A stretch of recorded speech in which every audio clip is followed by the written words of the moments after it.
¿cómo podemos cultivar la esperanza en un mundo que cada vez está más desconectado? Pues quédate en este episodio porque tenemos un invitado muy especial. El maestro rector Juan Luis Hernández nos acompaña. Comenzamos.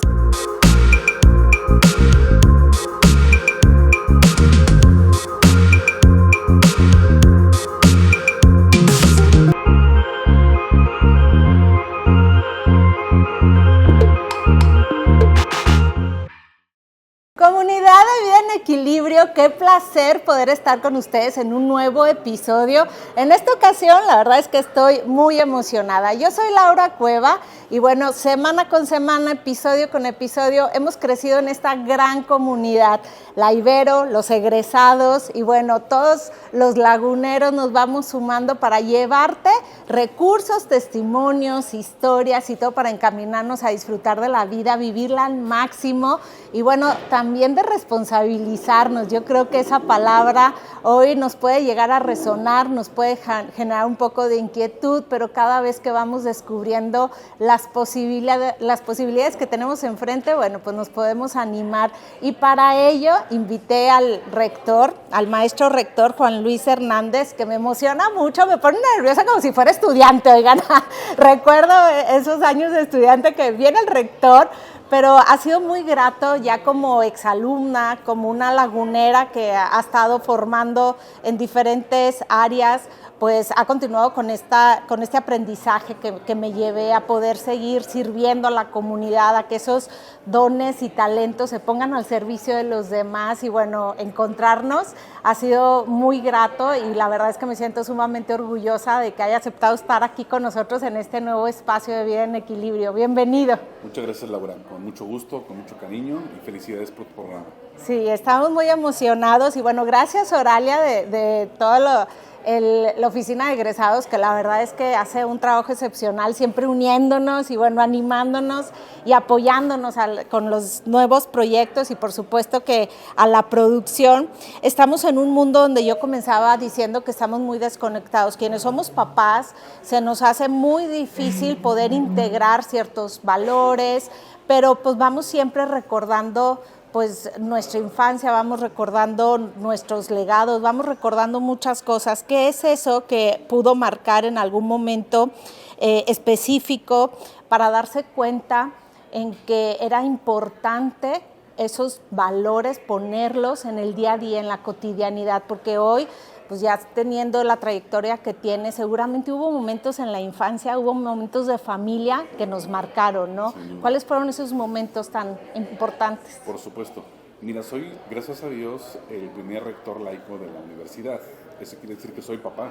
Uh-huh. Y por lo tanto, para mí ha sido muy importante entender la tarea tan difícil y tan compleja que hoy los papás tenemos con nuevas generaciones que van creciendo a la par, que va creciendo la complejidad del mundo. Nosotros fuimos niños y niñas cuando no había redes sociales. Claro. Y cuando no había toda esta exposición mediática ni inteligencia artificial, y todo eso está siendo muy compleja la propia generación de acompañar en valores.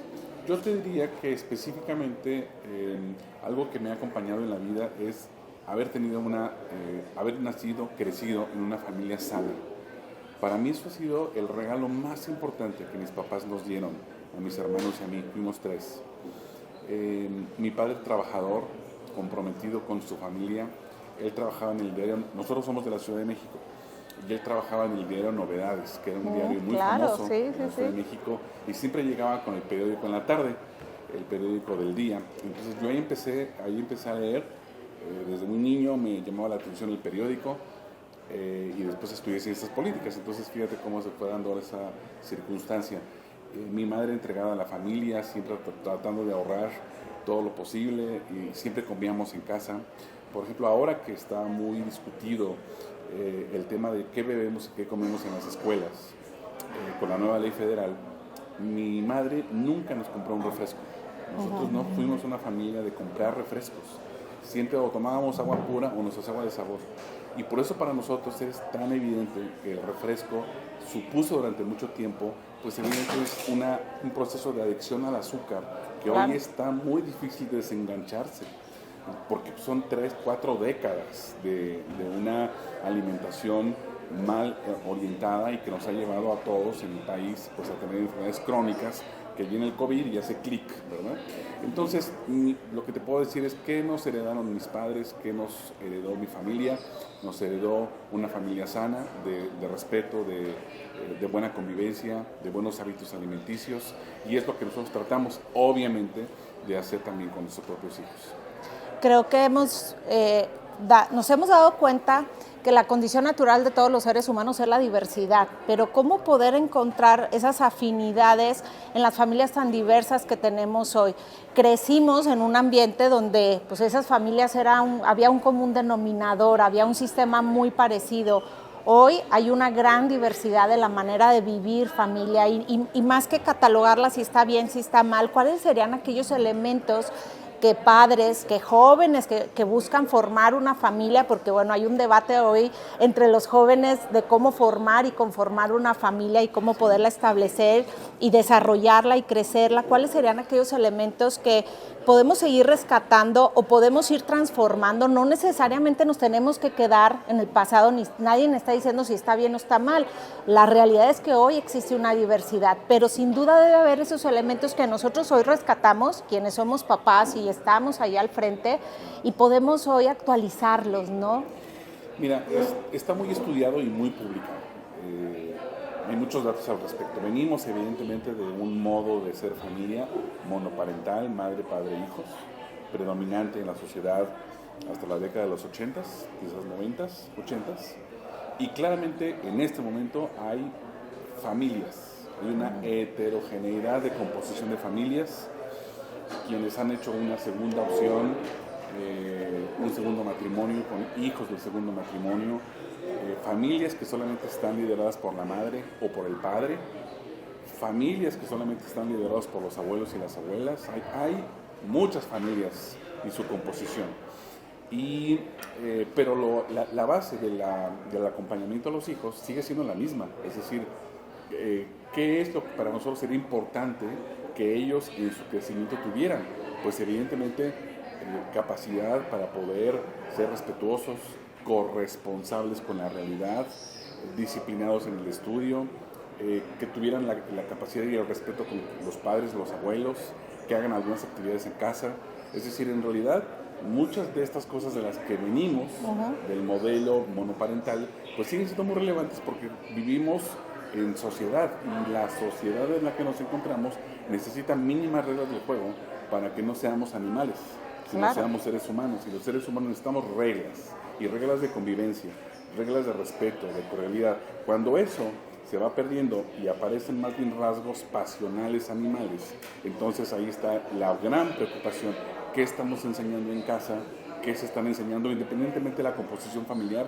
¿Qué tipo de valores le estamos enseñando a quienes van creciendo a la adolescencia, a la juventud? ¿Qué reglas del juego les estamos diciendo cuando lleves un coche y manejes? Todos son reglas del juego, porque somos seres sociales. Entonces, me parece muy importante y muy necesario seguir recuperando reglas que permitan una relación social amable, afable, justa, respetuosa, y al mismo tiempo también preocuparnos por los tiempos actuales. Y los tiempos actuales, por ejemplo, y creo que afortunadamente las nuevas generaciones traen ese chip, pues ahora hay que luchar contra el cambio climático. Necesitamos un chip medioambiental, de sustentabilidad, y eso nos va empujando hacia otras opciones. Claro, ahorita lo menciona que nos vamos enfrentando a diferentes realidades, ¿no? Las realidades que teníamos nosotros cuando éramos adolescentes, cuando íbamos iniciando nuestra familia, ahora los jóvenes están teniendo una realidad diferente. ¿Qué fue aquel recurso o valor que le ayudó a Juan Luis a poder superar o atravesar o transitar alguna adversidad? Porque de repente creo que podemos no verlo, y a los jóvenes, y yo a veces los tengo en consulta, mortificados, preocupados, emproblemados, ensimismados, y a veces no alcanzan a ver todos los recursos que tienen. Creo que todos estamos dotados de esas capacidades, pero a veces no las podemos ver. ¿Qué fue aquello que le ayudó para poder salir? Porque seguramente ha habido muchos retos en la vida, ¿no? Claro. Mira, yo te diría en primer lugar disciplina. Okay. Claramente la disciplina para mí ha sido fundamental en la vida, Y eso es bueno para quien se dedica al deporte, a la cultura, a un negocio, a la política.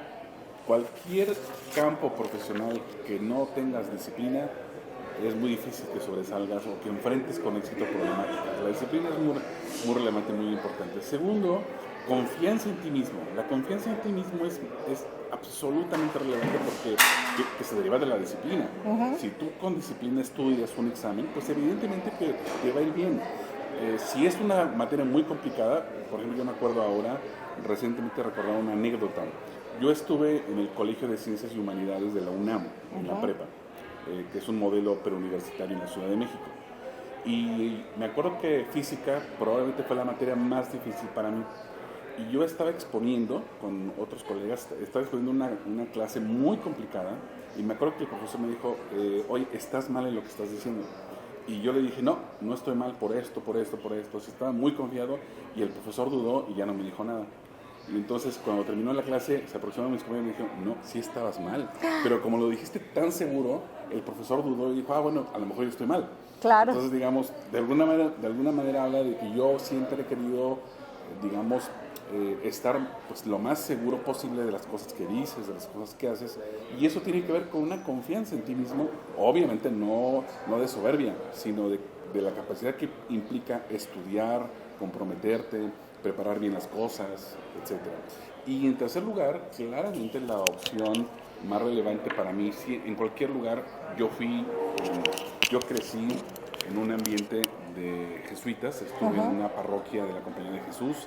Mis papás se metieron muy pronto a la actividad pastoral y por lo tanto para mí Dios y lo que representa un rostro de Dios para nuestro tiempo muy pronto estuvo conmigo. Entonces para mí siempre ha sido muy importante también la oración y el sostener una creencia que te permita tener un compromiso con los demás, que es la relación fe-justicia que tiene la Compañía de Jesús. Entonces, para mí, una dificultad, una complejidad, pues también se enfrenta orando a Dios.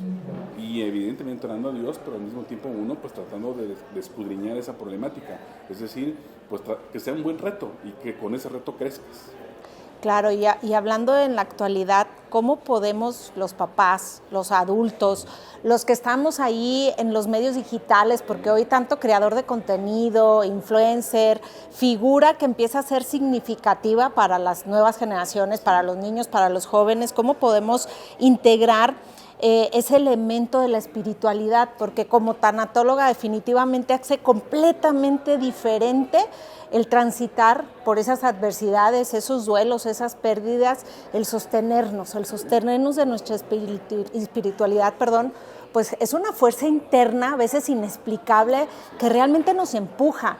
¿Cómo hacer para poderles mostrar una cara actualizada de Dios? Sí, yo creo que el problema que tenemos en México es que hemos tenido mucha práctica religiosa.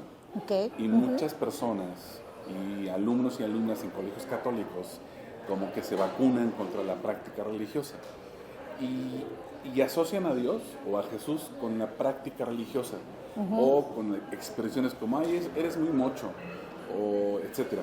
Y en realidad la espiritualidad no tiene que ver con la práctica religiosa. Tú puedes tener una práctica religiosa y ser muy poco o nada espiritual. Claro. Entonces, la espiritualidad tiene que ver con un dinamismo interno de la persona que busca genuinamente tener una amistad con Dios. Y esa amistad con Dios, evidentemente, atraviesa un diálogo interno con Él, un conocimiento de quién es, qué es lo que busca de mí, cómo soy un discípulo de Jesús en la vida, en el mundo, porque nuestra creencia católica cristiana no es una espiritualidad espiritualizante, es una espiritualidad para la vida, es una espiritualidad para el compromiso en la vida. Hay una expresión muy bonita de los jesuitas que se llama contemplativos en la acción.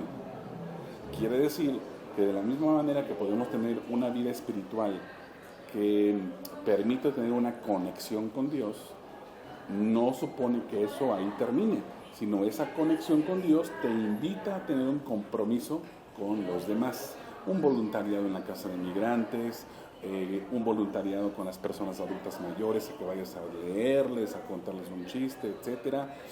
Un voluntariado con las personas que eventualmente a tu alrededor estén más necesitadas. Es decir, la espiritualidad desde la compañía de Jesús es una espiritualidad que te lleva siempre, siempre, siempre al compromiso. Por eso me encanta la frase de el gran Pedro Arrupe: hombres y mujeres capaces para los demás. Claro. Y entonces en esa dimensión se entiende que la espiritualidad no es solo ir a rezar, no es ir a una misa. Esa es una expresión social o sociológica de una religión, pero la espiritualidad es más honda, es más profunda, y esa espiritualidad, insisto, no es alguien que es muy religioso, muy mocho, es alguien que teniendo una vida espiritual con Dios se compromete con los demás. Sí, ayer estaba dando una plática con Mujeres Salvando Mujeres, un grupo de mujeres que transitan por procesos oncológicos, y daba yo una plática de volvernos a enamorar. Para mí el enamoramiento es una actitud, es una postura ante la vida. Le digo, hay que enamorarnos de la vida, pero eso va a venir desde que le ofrezco. La vida es vida, está ahí. Dios está ahí, listo para nosotros, los demás a veces están listos para nosotros. ¿Qué somos nosotros capaces de poner? Y la tarea que les dejaba a todas ellas era la bondad. Esperaban que les fuera a dejar una tarea así más compleja, y qué vamos a escribir y qué vamos a hacer. Le digo, creo que la bondad, empezar a practicar esa bondad, puede ser un puente quizás hacia la espiritualidad, hacia la integración con los demás, ¿no? Empezar a ser bondadosos con nosotros mismos, empezarle a sonreír a los demás. Creo que empiezan a hacer estos puentes o estos canales de conexión hacia los demás.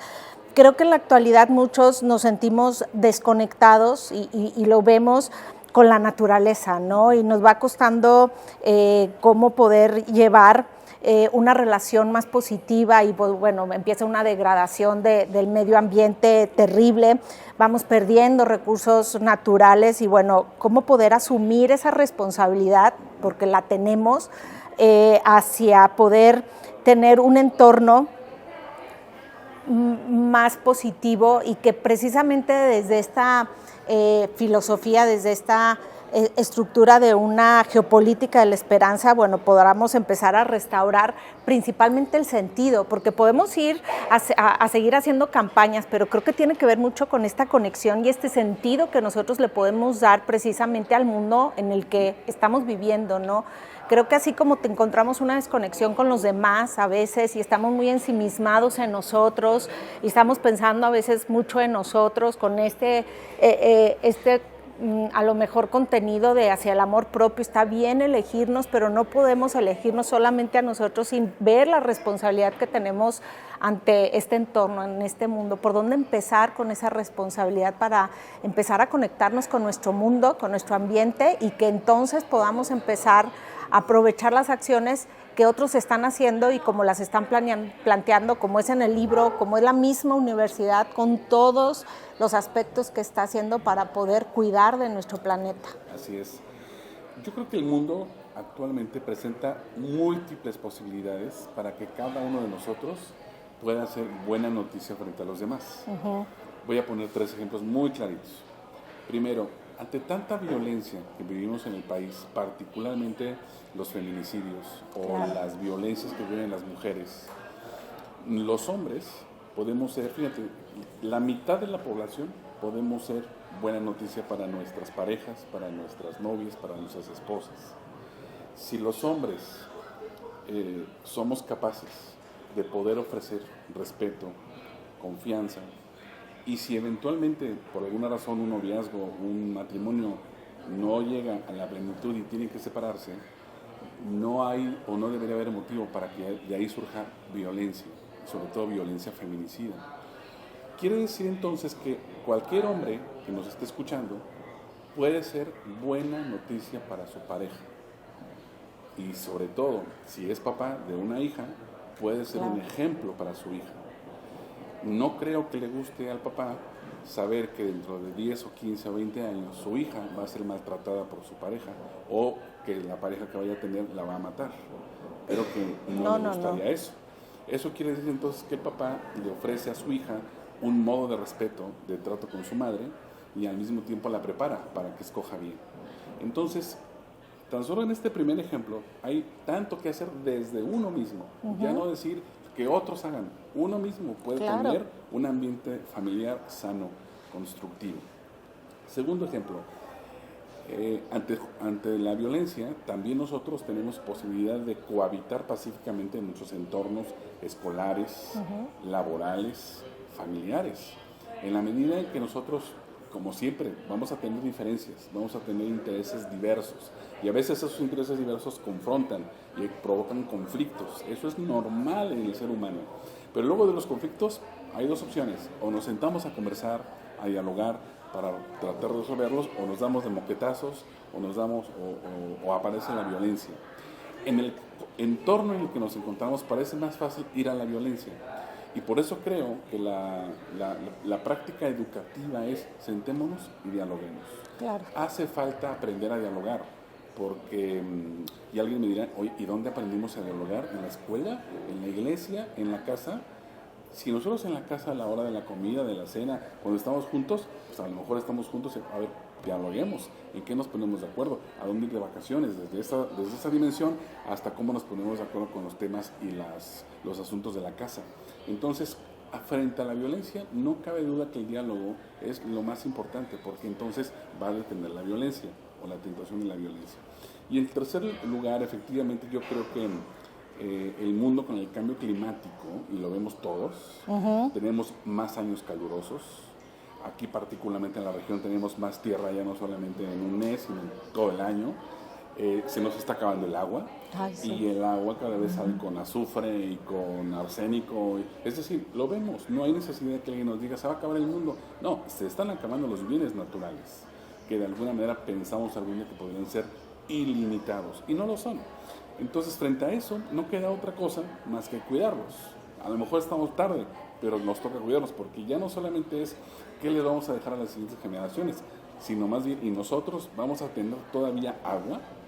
Entonces, creo que hay tantas cosas en torno a cómo cuidamos no solamente el agua que nos llega, sino además cómo cuidamos también las posibilidades de lo que podríamos decir nuestra huella de dióxido de carbono.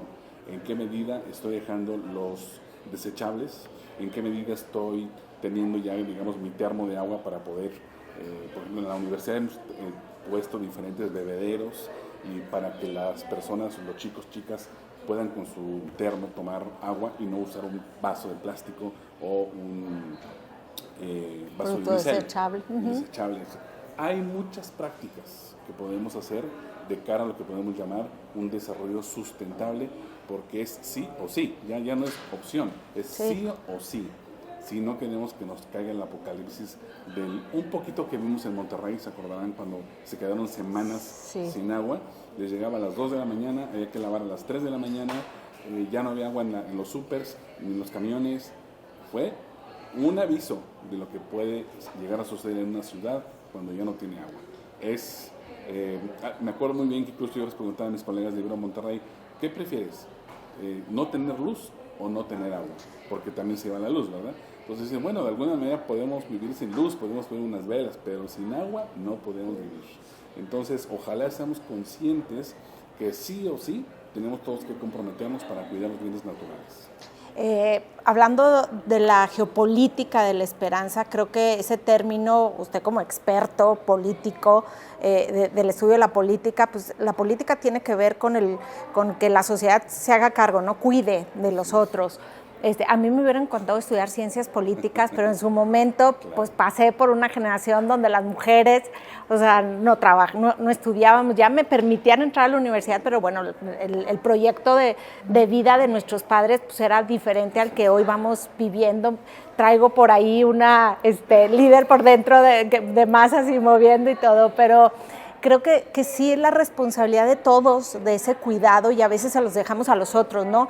Los hijos se los dejamos a los papás, muchas de las cosas en las que también podemos estar participando y podemos estar moviendo. Los padres se los dejamos a los maestros, a los directivos de las escuelas, y vamos con esa idea de que quien debe de cuidar es el que está arriba, ¿no? Y entonces empezamos, en psicología hablamos que nos vamos polarizando, cuando pensamos que todo está mal, que todo está fatal, que vamos generalizando, que vamos enojándonos mucho, o sea, nos polarizamos. regresar al equilibrio, regresar a nosotros, pero regresar a este autocuidado y regresar a esta responsabilidad y saber que somos nosotros, que no son otros, que no son los de arriba, que no es el rector el que tiene que venir a proponer, sino que somos nosotros de quien podemos estar haciendo esos cambios. Creo que hoy el feminismo sin duda ha podido ser esa resistencia que empieza a mover, pero viene desde un lugar más equilibrado, ¿no? Desde el medio y no desde esta polaridad que podemos notar mucho, sobre todo a través de los gobiernos, ¿no? De las dictaduras. ¿Qué significa la geopolítica de la esperanza? Porque está la resistencia ahí pidiendo lo que se necesita, pero están los que prefieren estar sentados sin hacer nada y decir, bueno, ya vendrán y nos estarán diciendo qué es lo que hay que hacer. Y están aquellos que se aprovechan precisamente de los que pues no se están moviendo, ¿no? Entonces, ¿cómo pensar en esperanza? ¿Cómo pensar en que sí se va a poder? En que pareciera que estamos en una lucha difícil, ¿no? ¿Qué hacer? Por supuesto. Tengo que dar un anuncio, un aviso parroquial. Ok. Justo ahora en agosto abrimos 4 nuevas licenciaturas y una de ellas es Ciencias Políticas y Gestión Pública. Ya me vi, órale, voy al pendiente, no. Efectivamente, las ciencias políticas nos recuerdan que la palabra política la inventaron los griegos y quiere decir el cuidado de la ciudad, porque viene de la palabra griega polis, que significa ciudad. Y por lo tanto, la política no la cuidan los de arriba. Cuando ellos crearon esta palabra, los griegos pensaban que si la política es el cuidado de la ciudad, la gran pregunta es, ¿y quién va a cuidar la ciudad? Pues la ciudad la cuidan los ciudadanos. Por eso ciudadano es el que cuida la ciudad, cuidadano el que cuida la ciudad. Así que las sociedades más equilibradas, las sociedades que tienen mayor calidad de vida, no son las más ricas, son las que tienen mejores ciudadanos. Y por lo tanto, los ciudadanos somos la gran respuesta frente a las grandes problemáticas. Si nosotros nos quedamos de brazos cruzados y esperamos a que un rey allá arriba decida, nunca nos va a tocar, porque además en un país tan complejo como el nuestro, de 130 millones de habitantes, de 32 entidades, cada una muy diferente, en realidad es muy complejo nuestro país, no está fácil. Así que no esperemos que el presidente o la presidenta algún día se acuerde de nosotros y nos resuelva nuestros problemas. Nosotros, ciudadanos, tenemos que cuidar el entorno donde vivimos.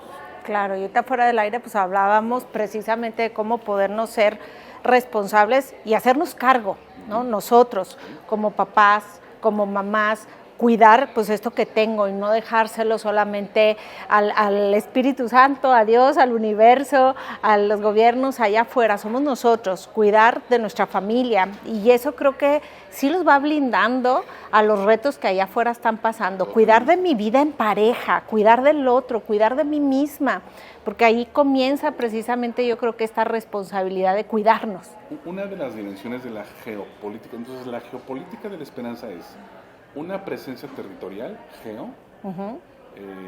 todos vivimos en un código postal, y por lo tanto yo pienso, bueno, pues esta universidad está en el Ejido de la Unión, pues esta es una presencia territorial, estamos en el Ejido de la Unión, una presencia territorial que busca tener proyectos para cuidar la comunidad y que estos proyectos generen esperanza.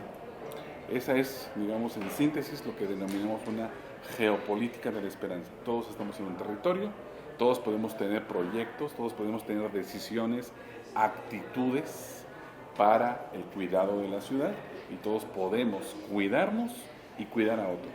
Estoy pensando, por ejemplo, en algo que veo y aprecio que está pasando en Torreón. Hay muchos accidentes viales. Ay, sí, terrible. Y no hay día que no haya uno muy grave con muertos. Entonces, ¿qué quiere decir esto? Que todos los que tienen un auto tienen una enorme responsabilidad a la hora que salen para cuidar a otros, es decir, tener educación vial.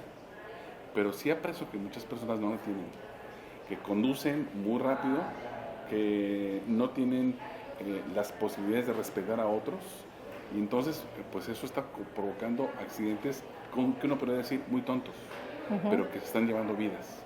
Entonces, cuando hablamos de esto, de la geopolítica de la esperanza, no es otra cosa más que si yo voy en un auto, yo puedo ser alguien cuyas actitudes positivas, constructivas y de respeto pueden provocar que otras vidas se salven con respecto a lo que yo estoy haciendo. Claro. Así que todo tiene que ver con la vida, y quien no tiene respeto por la vida, pues evidentemente no sabe que puede ser alguien de esperanza para esas personas. Claro, ¿cuáles son aquellas iniciativas claras que está teniendo? Digo, yo como egresada y que leo los boletines y que vengo a las juntas, quizás estoy un poco más familiarizada, pero la comunidad en general que hoy puede apreciar qué está haciendo la Ibero precisamente para cuidar este entorno, qué es lo que en estos últimos momentos ha podido ofrecer y está ofreciendo la Ibero para cuidar de todos los que estamos aquí. Y yo estoy muy cerquita, entonces pues no solamente me toca por el lugar, sino que eso pues se va potencializando, se va expandiendo y vamos cuidando, va haciendo un impacto importante en la región. Genial. 5 proyectos muy rápidos. Primero, ahora que viene la temporada de calor, que ya viene y que nos está llegando, la universidad tiene una torre solar y por lo tanto nosotros hemos tenido la posibilidad de medir los rayos ultravioleta de la laguna. Nuestros científicos de ingenierías nos han dicho que los rayos ultravioleta de la laguna son los más agudos, los más peligrosos para el cáncer de piel. Por lo tanto, hemos creado una aplicación y esta aplicación se puede descargar en cualquier teléfono, que se llama Iberomáforo. Okay. Y esta aplicación, le das al Iberomáforo y entonces en tiempo real te dice si está los rayos ultravioleta moderados o si están muy agudos y muy peligrosos. Y si están muy peligrosos, que es lo normal entre marzo y octubre, entonces te dan recomendaciones si tienes que salir, cómo tienes que prevenir el cáncer de piel. Wow. Hubo apenas un periódico acaba de sacar unas notas de 49 muertos por cáncer de piel del 2019 a la fecha. Entonces no es un problema menor y por lo tanto ahí hemos decidido intervenir. Hemos decidido intervenir junto con la parroquia de San Judas, jesuita, en sostener una casa de migrantes. Nuestro país es territorio de migrantes y aunque ahora haya un impedimento en Estados Unidos para la gran migración, de cualquier manera va a seguir habiendo migración porque no se va a detener. Y muchos de ellos van a quedarse a vivir en nuestro país y en nuestra región. Y la gran pregunta es si estamos listos para recibirlos, acogerlos, como en Estados Unidos acogieron a 30 millones de mexicanos. Claro. Entonces, la Casa de Migrantes es una muy buena oportunidad para entrar en contacto con otras culturas, otras lenguas. El año pasado pasaron casi 10,000 migrantes de 27 países. Muchos de África y muchos de Asia. Ya no son solo centroamericanos, ya no son solo caribeños. Así que el mundo está viniendo a México y creo que deberíamos verlo más como una riqueza que como una amenaza. Tercero, nuestra universidad está acompañando colectivos de desaparecidos y desaparecidas. Ahí está Techutlán para decir que es un gran flagelo para nuestro país. Y también estamos acompañando un colectivo de madres cuyas hijas fueron asesinadas por sus parejas. Y la universidad con el Poder Judicial estamos teniendo reuniones para reparaciones del daño a las víctimas. Y nos parece eso muy importante y muy relevante porque son ejercicios que no pasan en otra parte del país. Y aquí por lo menos se está intentando reparar el daño a las víctimas y a sus familiares. Un cuarto proyecto es poner casas del agua, a propósito del agua con arsénico que hay en varias partes de la laguna, sobre todo en San Pedro, que ahí hay una gran tendencia. Hemos puesto 2 casas del agua, en el ejido La Concordia y en el ejido El Estribo, que el año pasado lo pusimos ahí, y estamos ahora explorando qué otra comunidad tiene grave problema de arsenicismo y vamos a poner la siguiente casa del agua. Y finalmente, quinto proyecto, nosotros acompañamos el servicio social, prácticas profesionales, lo que hoy está siendo un gran problema, la salud emocional. Sí. Y nuestra clínica de psicología hoy no se da abasto, pero afortunadamente está atendiendo escuelas públicas, organizaciones civiles, gobiernos que están atendiendo el tema de la salud emocional. Así que ahí están algunos de nuestros proyectos tratando de ayudar y siendo geopolítica de la esperanza. Maestro Juan Luis Hernández, gracias por este espacio. Estoy segura que todos lo pudieron disfrutar tanto como lo he disfrutado.